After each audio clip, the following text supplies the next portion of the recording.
Good morning children. आज हम the great stone phase 2 पढ़ेंगे। हम फेज 1 ऑलरेडी पढ़ चुके हैं, याद होगा तुम लोगों को। उसमें हमने पढ़ा था कि एक विशाल पत्थर पर एक आकृति, चेहरे की जैसी आकृति बनी थी और गांव के लोगों की अलग अलग मान्यता थी। और वहां पर एक अर्नेस्ट नाम का भी बच्चा था, फिर धीरे धीरे बड़ा होने लगा और उसको भी लगता था कि जिसका चेहरा इस पत्थर के ऊपर है वो व्यक्ति जरूर आएगा।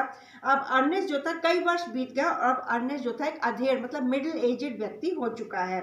बढ़ती आयु के कारण उसके सिर के बाल सफेद हो गए और चेहरे पर झुर्रियां आ गई, क्योंकि अब बुजुर्ग होने लगा अर्नेस्ट। पर साथ ही वह अधिक ज्ञानी भी हो गया, बहुत इंटेलिजेंट भी हो गया। घाटी में वो बहुत फेमस हो गया।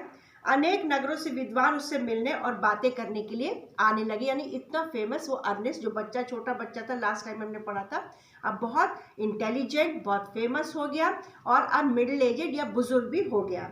जब अर्नेस्ट बुजुर्ग हो गया तो एक नया कवि जो पहले इसी घाटी में रहता था घर लौटकर आया।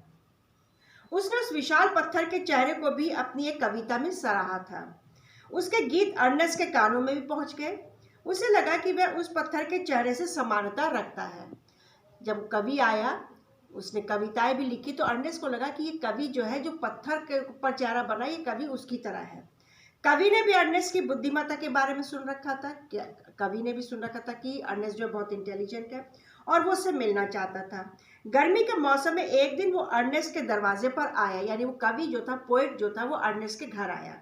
उसने एक रात के लिए वहां पर रुकना चाहा, अर्नेस्ट के घर पे पनाह मांगी। अर्नेस्ट एकदम जल्दी से मान गया। दोनों ने मिलकर बातें की। कवि ने, पोएट ने अर्नेस्ट को एक ज्ञानी, सरल, उदार और अतिथि सत्कार करने वाला पाया। यानी ये क्वालिटीज उस पोएट ने अर्नेस्ट के अंदर देखी।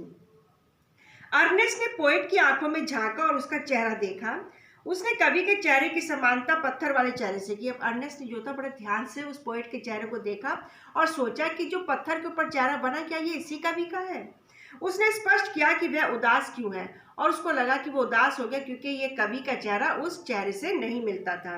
वह तो भविष्यवाणी के पूरा होने की प्रतीक्षा कर रहा है। कविताएं पढ़कर उसे विश्वास हो गया था कि कवि ही पत्थर के चेहरे वाला असली व्यक्ति है। लेकिन जब उसने कविताएं पढ़ी उस कवि की, तो अर्नेस्ट को लगा कि शायद यही व्यक्ति है जिसका चेहरा उस पत्थर के ऊपर बना हुआ है। पर कवि ने इस बात से इनकार किया। कवि ने मना किया कि मैं वो व्यक्ति नहीं हूँ, उसका चेहरा पत्थर वाले चेहरे के समान नहीं है। ये ठीक है कि उसके मन में महान सपने हैं, पर उसे स्वयं कई बार अपने सपनों पर आस्था नहीं थी। दोनों व्यक्तियों की आंखें नम हो गई। शाम को दोनों ही एक सभा में भाग लेने गए। अर्नेस्ट ने अपने विचार रखे। उसके शब्दों में एक कशिश थी क्योंकि उसमें गहराई थी। वे जीवन से जुड़े शब्द थे, एक नेक कामों वाले और निस्वार्थ प्रेम भरे जीवन से। उसके चेहरे पर भव्य भाव उभर आया। कवि चीख उठा कि अर्नेस्ट का ही चेहरा उस पत्थर वाले चेहरे के समान है। लोग उसकी बात से सहमत हो गए। भविष्यवाणी सच हो गई।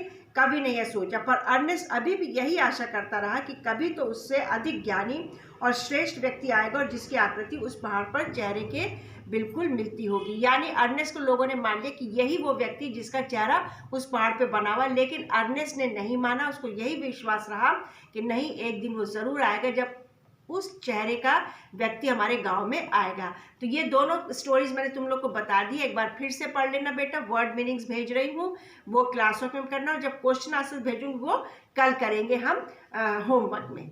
All the best.